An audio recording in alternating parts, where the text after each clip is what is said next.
Buenas, ¿cómo están? Mi nombre es Agustín, voy a estar con ustedes esta unidad que corresponde a los aminoácidos y a las proteínas. El teórico, para que ustedes se ubiquen, va a estar dividido en dos videos. En uno vamos a ver la parte estructural junto con la clasificación de los aminoácidos y en el otro lo vinculado a la digestión y absorción junto con la parte del metabolismo, ¿sí? En el video que sigue. Para empezar, a modo de repaso, los aminoácidos, ustedes saben que corresponden a la menor unidad o a la unidad básica que componen a las proteínas, ¿sí? Imagínense una pared hecha de ladrillos, donde cada ladrillo corresponde a un aminoácido y la pared entera corresponde a una proteína. Como ven ahí en la diapositiva, lo que son carnes, huevos, lácteos, legumbres, algunos cereales también, corresponden a los alimentos fuentes de proteínas y, por qué no, también los suplementos y las fórmulas que tienen en su composición aminoácidos o proteínas también cumplen el mismo rol. Y en lo que respecta a las principales funciones de este nutriente, tenemos a nivel estructural, van a actuar como soporte y como estructura de las células, de los diferentes tejidos y los diferentes órganos. Por ejemplo, lo que es el colágeno en la piel puede ser un ejemplo de eso. Después también pueden actuar como enzimas, pueden actuar como hormonas, por ejemplo, la insulina. También van a intervenir en el transporte de moléculas a través del cuerpo y, por último, en lo que es defensa, actuando a veces como anticuerpos. Repasando un poco lo que es la estructura de un aminoácido, vemos que está compuesta por un grupo amino, un grupo carboxilo, un hidrógeno, un carbono central y lo que respecta al grupo R. Ahora bien, todos los aminoácidos van a estar formados, ¿sí?, por un grupo amino, por un grupo carboxilo, por un hidrógeno y por un carbono central. Lo que va a diferenciar a uno de otro es lo que llamamos este grupo R o cadena lateral. Fíjense en esta diapositiva que según la estructura que contenga ese grupo R, va a determinar qué tipo de aminoácido es. Por ejemplo, si nos ubicamos en los cuadritos que están ahí, los dos cuadritos, y miramos a la glicina, que está arriba a la izquierda, fíjense que en el grupo R, lo que está pintado ahí como con celeste, solamente tiene un hidrógeno. Es decir, si yo veo esa estructura, voy a saber que corresponde al aminoácido glicina, porque tiene solamente un hidrógeno en el grupo R. Ahora, si tuviera, por ejemplo, un metilo, fíjense el del costado, la alanina, si tuviera un metilo o un CH3, que es lo que está pintado ahí en celeste, voy a saber que hace referencia al aminoácido alanina. Lo mismo sí va a ocurrir para todos los aminoácidos. Existen, sí, 10 aminoácidos que son esenciales, como existe también el omega 3 y el omega 6 que vieron en la unidad anterior, que eran ácidos grasos esenciales, también hay aminoácidos esenciales. Es decir, que tienen que ser incorporados sí o sí a partir de alimentos porque el cuerpo no los puede producir por sí solos, ¿sí? Estos aminoácidos corresponden a lo que es fenilalanina, isoleucina, valina, histidina, lisina, leucina, metionina, arginina, triptófano y treonina. Y existen algunas reglas mnemotécnicas, si se las quieren aprender, que por ahí les puede llegar a servir.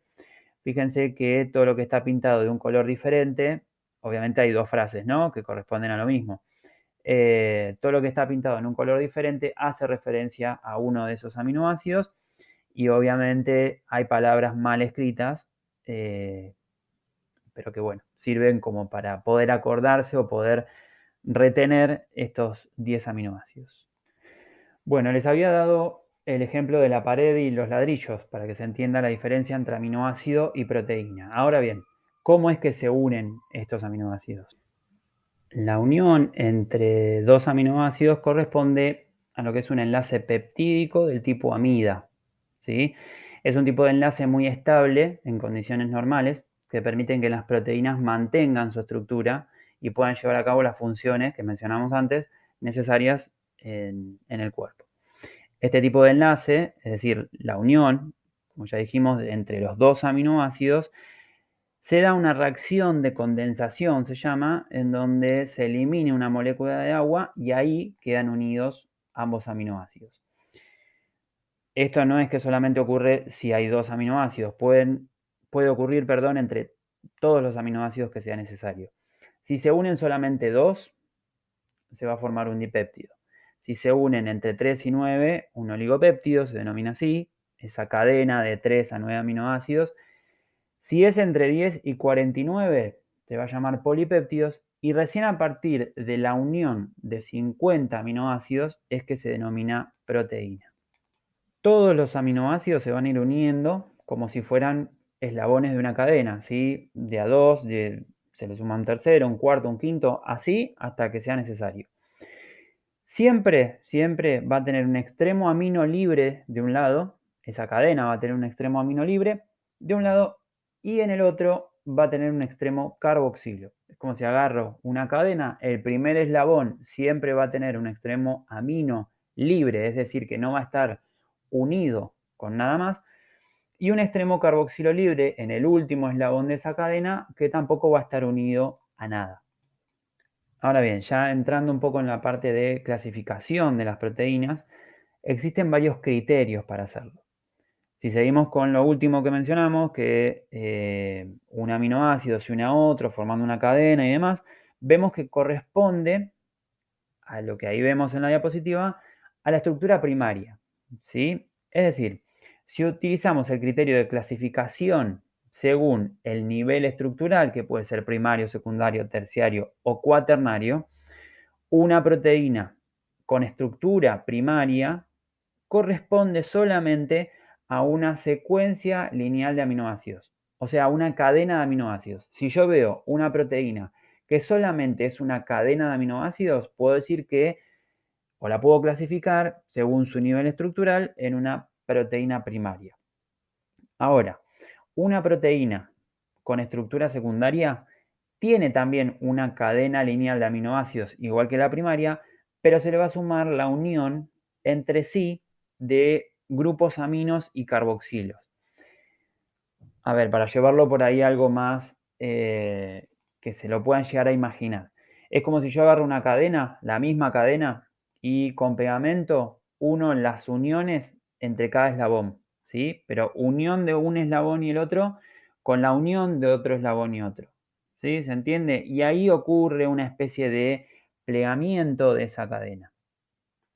Es decir, vamos de nuevo, se unen los grupos aminos y los grupos carboxilos de la misma cadena y pueden dar lugar a un tipo de estructura que se denomina o alfa hélice o lámina beta, ¿sí? En lo que corresponde a la estructura terciaria, ocurre lo mismo que en la secundaria, es como una sumatoria de cosas, ¿sí? La primaria es una cadena, la secundaria es una cadena con algunas uniones, y en la terciaria es lo mismo que lo anterior, pero se le va a sumar la unión entre cadenas laterales o grupos R de los aminoácidos, ¿sí? Se van a plegar en este caso o se van a unir entre las cadenas laterales, que obviamente se pliega, si ven en la foto, se pliega aún más esta proteína. Y por último, las proteínas cuaternarias son las que se presentan, o las que presentan una unión, perdón, entre dos o más cadenas de aminoácidos. Fíjense que está pintada con un celeste más clarito y otra con un celeste más oscuro, corresponden a dos cadenas distintas que están unidas y le dan el carácter de estructura cuaternaria a esa proteína. Y por último, los otros criterios de clasificación pueden ser, según la composición, que las podemos dividir en simples o conjugadas.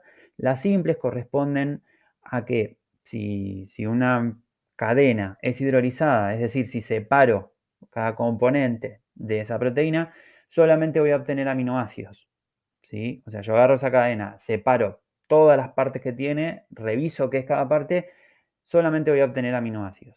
En cambio, las conjugadas, si yo las separo, se obtienen aminoácidos también, pero también se obtienen componentes no proteicos, ¿sí? Alguna otra cosa que no corresponde o que no hace referencia a algo vinculado a esa proteína. Por otro lado, las podemos clasificar según el número de cadenas que tiene esta proteína. Puede ser monomérica, es decir, tiene solamente una cadena de aminoácidos, o la otra forma es oligomérica, que tienen dos o más cadenas en su composición, ¿sí? Y por último, La otra forma de clasificar es según su forma o su conformación, que puede ser fibrosa o puede ser globular. Esto tiene que ver más con la estructura tridimensional y la funcionalidad que puede presentar, ¿sí? Por el lado de las fibrosas son más rígidas, tienen una estructura alargada y se utilizan principalmente en lo que es el soporte, ¿sí? De los tejidos del cuerpo. Van a estar destinadas a esa función. En cambio, las globulares tienen por ahí una estructura más compacta, más redondeada, ¿sí? Y se usan principalmente como enzimas y también como transportadoras de moléculas en el cuerpo. Bueno, acá terminamos con la parte 1 del video, espero que les haya servido. Cualquier cosa, obviamente, pueden volver a verlo las veces que necesitan. Y ahora continuamos con la parte 2.